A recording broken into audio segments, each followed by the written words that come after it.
મારું નામ હીરાબેન રતિલાલ ભરવાડ. શું ફરિયાદ છે અને શું આક્ષેપ? એમાં મારા નણંદનો ભાણિયો છે, એમને કોર્ટ મેરેજ કર્યા હતા.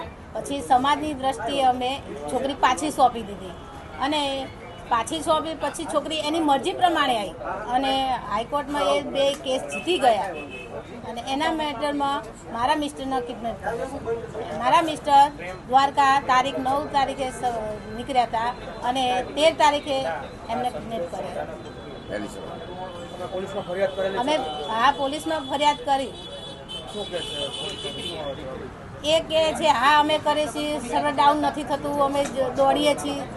તમારા હસબન્ડ પાછા આવી ગયા કે નથી આવ્યો. અમે એ માટે તો 36 કલાકથી તો રાહ જોઈ. મારો નાનો બાબો ઘરે છે, એના ઉપર ધમકી ભર્યા પત્રો આવે.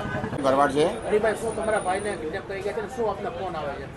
ફોનમાં સાહેબ એવું છે કે એ લોકો એવું કહેવા માંગે છે કે ભાઈ તમે અમારી દીકરી પાછી સોંપી દો અને અમે તમારા ભાઈને છોડી દઈએ. તો દીકરી અમારી પાસે નથી, દીકરી અમારા બીજા ગામમાં છે, મારા ભાણેજના ત્યાં છે.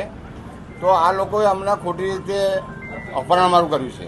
રાજકીય વગ ધરાવનાર લુખ્ખા તત્વો છે આ લોકો. આ લોકોનું કામ જ આ જ છે.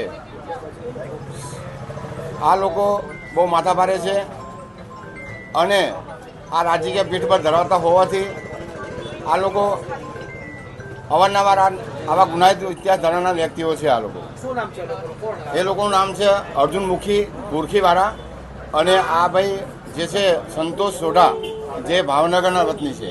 કઈ જગ્યાએથી અપહરણ કરવામાં બામણપુરની બાજુમાંથી અમારા ભાઈનું અપહરણ કરવામાં આવ્યું છે વહેલી સવાર 5 થી 7 ગાળામાં. કઈ જગ્યાએ ફરિયાદ કરાવી પોલીસ? ફરિયાદમાં એરપોર્ટ ટાઉન પોલીસ સ્ટેશન રહ્યું, સિટી ઓફિસ.